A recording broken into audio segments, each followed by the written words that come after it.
And we begin tonight our 6 p.m. newscast with breaking news of a strong earthquake that has now sparked a tsunami watch for the entire West Coast. The quake hit off the coast of Kamchatka Peninsula in Russia. A tsunami watch is in place from Alaska down to the Mexico border. So a watch means that a distant earthquake has struck and a tsunami is possible. So those on the coast should be prepared to keep an eye out for all and any more information. This is a live look from a sky cam in Honolulu. Hawaii is now under a tsunami warning as well, which means take action. A tsunami could cause widespread flooding there. Our chief meteorologist, Matt Zaffino, tracking what's going on. Matt, with these watches and warnings, can you give us a bit of a deeper explanation as to what you're watching? So what we'll be watching is how the timing evolves for any potential waves that this earthquake may have developed. So here's where the earthquake was off the coast of the Kamchatka Peninsula. This, of course, is Russia. There's Japan down here. This is the coast of Alaska, and then Oregon and Washington over on the far edge of this particular map. That's a very, very strong earthquake, and the fact that it happened just offshore means that when the earth moved with the earthquake, it displaced water. Now, that energy wave will be very, very shallow. You don't see much of a wave over the deep water ocean, but when it reaches shore, that's when it amplifies into a tsunami wave that can cause damage. So we are under a tsunami watch here on the west coast of Oregon and Washington down to California. Same thing in Alaska, but up in Hawaii where you see the orange colors, the western half of the Aleutian Peninsula, that's a tsunami advisory, meaning that they're expecting at least a minimal wave from this earthquake. So they're preparing for tsunami action on the west coast of, or on the western edge of the peninsula of the Aleutian Peninsula. Down in Hawaii, my map indicating that it's still a tsunami advisory, but I've been told that that has been upgraded to tsunami warning for Hawaii, which means that they're preparing for a tsunami wave down there. I don't know how big of a wave they're preparing for yet because I've been on the air for the last half hour, haven't been able to check, but nonetheless, they're preparing for the worst, basically, in Hawaii right now. It would arrive, any tsunamis that were generated will arrive in Hawaii before they would arrive here on the west coast because Hawaii is closer to the source. That source being that earthquake, that 8.0 magnitude off the coast of Russia right there. The latest I looked at said probably about 10 o'clock our time for Hawaii and more like 11 o'clock, 11:30 if any waves reach here to the west coast, Oregon and Washington, Christine. So again, we'll keep you updated as these watches, advisories, and warnings evolve. Back to you. Things as they develop again, an 8.7 or so magnitude quake hitting just off the Kamchatka Peninsula in Russia. Matt, really appreciate you keeping an eye on this, and we'll check back in with you a little bit later. Sounds good. Thanks. And we are also following breaking news out of McMinnville, where a propane tank fire has triggered evacuations. Police say a car crashed into the tank at the Wilco Farm Store off 99W. Our Alma McCarty just arrived near the scene in McMinnville. Alma, what can you see from your location?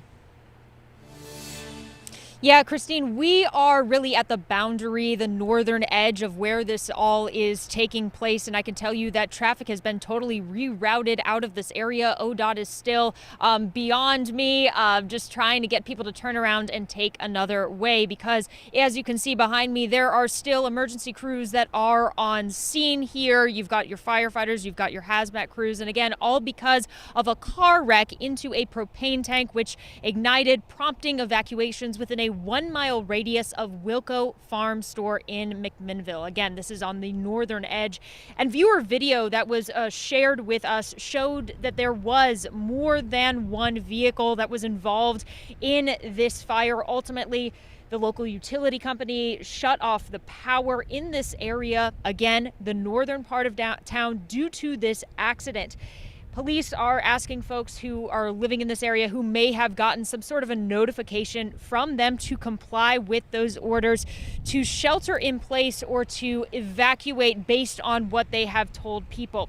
Now again, traffic, it is being rerouted from this area, the north end of McMinnville on North Highway 99 West, Lafayette Avenue, Grand Haven Drive, and the surrounding area. In terms of when this is going to be wrapped up, in terms of when people are going to be able to get through town normally, we don't have that information yet. I can tell you that as of this hour, things are still very much closed down here in McMinnville. Christine, back to you. Appreciate you giving us the update. Thank you, Alma. For the first time, we are hearing from a Forest Grove man who lost everything in an apartment fire last week. Our Joe Ranieri is here with us now. Joe, how close was he to not making it out? Well, I talked with him earlier this afternoon. He told me he had about a few seconds before he could get out safely. Now, the fire quickly turned into a 2-alarm fire late last week, and two things helped save the life of one man who lived in the fourplex: a working smoke alarm and his quick-thinking neighbor who helped him get out. Bellowing, it was completely black, like I couldn't even see in front. Days after losing his home and everything he had inside, Bittersweet moment looking at it. Like it wasn't the best, but it was all we had, and it's all gone. Victor Campuzano is thankful he was able to get out. It was literally within seconds that I had that last option. If not, I probably wouldn't be here.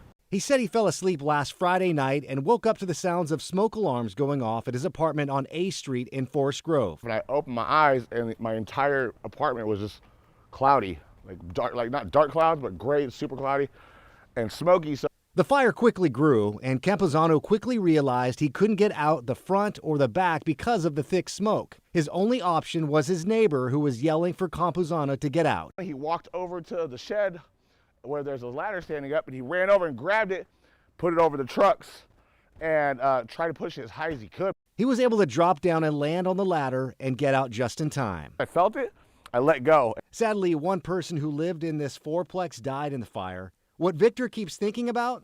Stuff that I got him, stuff I got myself that we built together as just, father and son. It's all in there. Is how differently things could have been had his 9-year-old son Nico been with him that night. Luckily, his son was with his mom when the fire started. My son's livelihood is in there. I mean, everything from the time he was till now. I mean, he's 9 now, but like his baby clothes are in there. Now Campuzano is thinking more of what lies ahead for him and his family instead of what they lost. Now, Christine, it's been 4 days since that fire broke out and still no word on what caused that 2-alarm fire in Forest Grove. Back to you. Such a close call, but glad he was able to get out. Thank you, Joe.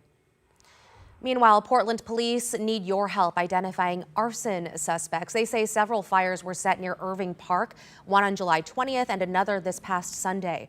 The damage included a shed, utility trailer, garage door, vehicle, and a dumpster. No one was hurt. If you live in the area, police are asking for any saved video from your security system. The time frames are 3 to 5 a.m. on July 20th and 9 to 11 p.m. on July 27th. You don't need to review it. They say that raw footage is actually the best. You can find links to upload on the Portland Police website under press releases.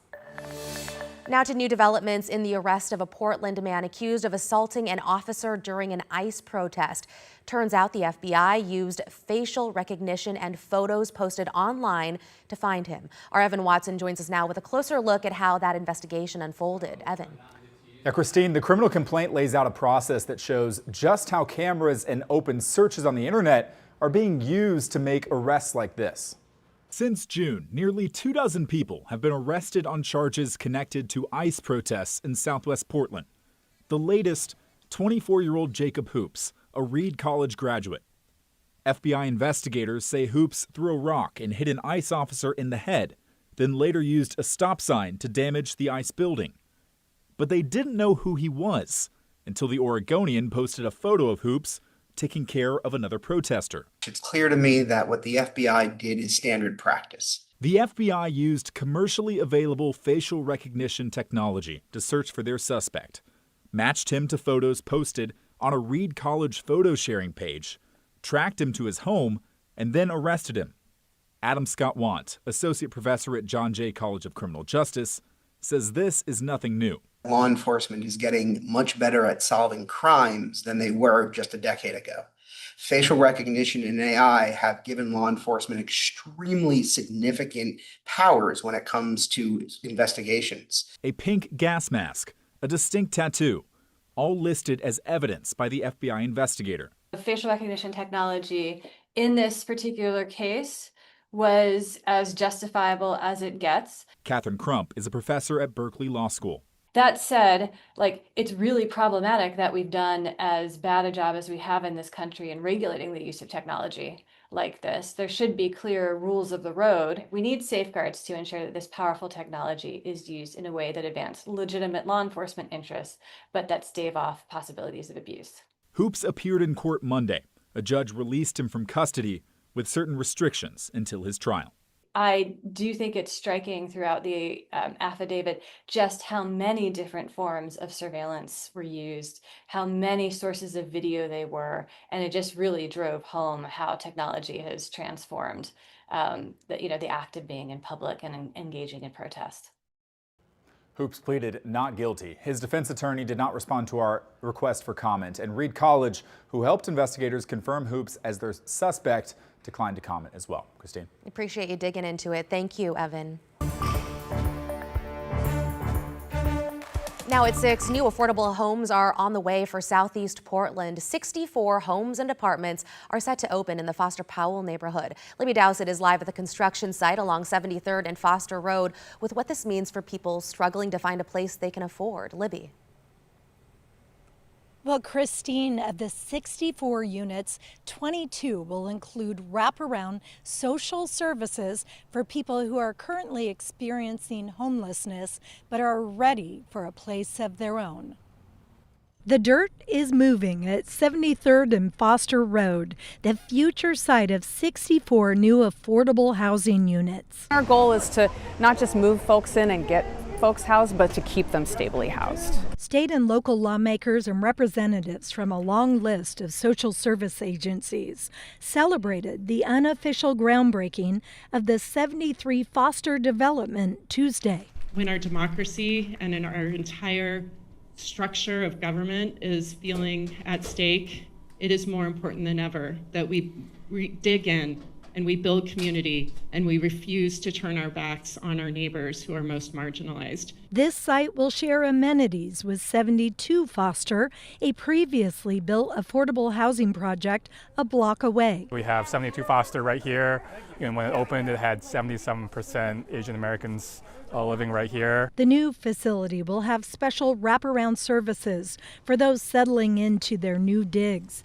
a culturally specific food pantry, workforce development classes, and good heating and air. Once folks have experienced homelessness, it's traumatic, right? And so folks need help maybe getting connected to job opportunities, getting connected to health care. And for struggling families, a more stable environment. What it would mean for them to actually have stable housing where they could actually put down roots. They wouldn't have to worry about their kids having to switch schools in the middle of the school year. Allowing people to stay in their neighborhoods they call home. And to qualify for one of these homes or apartments, people must earn at or below 60% of the median income for the area. And according to the Portland Housing Bureau, that's at or below about $75,000 a year for a family of 4. Christine. Libby Dowsett reporting live for us from Southeast Portland. Thank you, Libby.